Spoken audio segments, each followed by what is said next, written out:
Most of you are super scared to start, but that is the exact reason why you should start.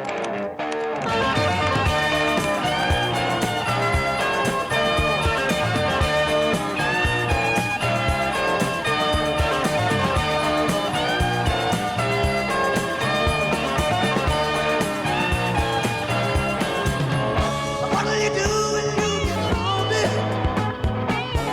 Nobody's waiting by your side. You've been running, hiding much too long. You know it's just your foolish stride. You got me on my knees.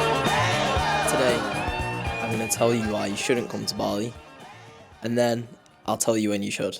I came to Bali first in September, and I came here with the identity that I'd built back home. So that was enjoying playing football with my friends, being pretty good in the gym, and getting into like more long distance running. But then as soon as I came to Bali, all that had just like disappeared, and none of it translated. I landed here, got to the gym, and suddenly everyone's tanned, whammed, like shredded, and suddenly you're at the bottom of the ladder again. And yeah, suddenly I just became that guy from Preston who, yeah, didn't really feel like he belonged here. That is why I lost, what I thought I'd lost, and then this is kind of going into why I didn't think it worked the first time that I came in. So yeah, I tried to keep my whole life back in the UK running, but now being in Bali, and I was doing pretty good with my business. I'd hit my peak revenue in October 2025, which was like sitting around £6.5 a month. Pretty over the moon with, to be fair.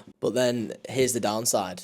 I didn't tell some of the clients that I had that I was even in Bali, all because I was scared that if I did tell them that they'd want out and they wouldn't want to work with me anymore. So yeah, sometimes I'd be like lying, which I didn't like, or on calls until like 11 o'clock at night, midnight. Not every night, but sometimes, just to make sure that they didn't find out. So I had that like weight on my shoulders, which I didn't enjoy at all. Bali wasn't broken, it was just I was bringing the wrong frame to it. And yeah, after about 3.5 months, I went home for Christmas, which was great. Had a reset and did a lot more of what I'd been enjoying in the first place, starting my business, which was doing these like video shoot days and helping business owners with their content. And yeah, during this period I had time to think and decide what I wanted to do next, which turns out now it's content coaching, because I can't do the video shoot days. Obviously I enjoyed that the most, but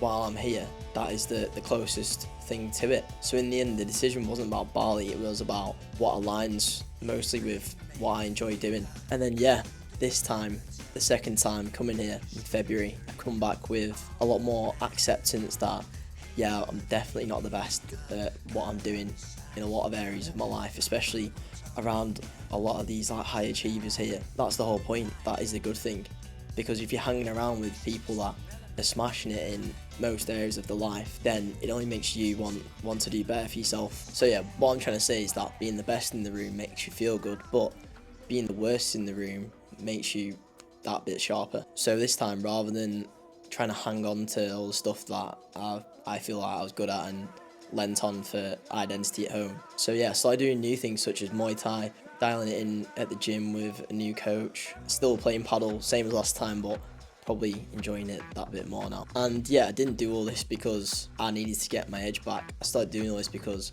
I stopped needing it to work and just accepted that I was going to have to restart. That leads me on to the next point. So when you should come to Bali. I don't think you should come if you're trying to prove something. I think you should come when you're ready to start over again. And once you have started over again, get ready to be the worst in every room that you go to and be okay with it. And yeah, I think that the same truth is there for creating and posting content. What if I don't get enough views? What if XYZ doesn't happen? And you know what, probably at the start it will be a bit uncomfortable, but it all compounds over time. Most of you are super scared to start posting video reels and get your face on camera, but that is the exact reason why you should start. Like I said in my previous video, it's such a liberating feeling, and you as a business owner, especially if you're running a smaller business, you know it inside out you probably aligning with the mission of your business that you've started.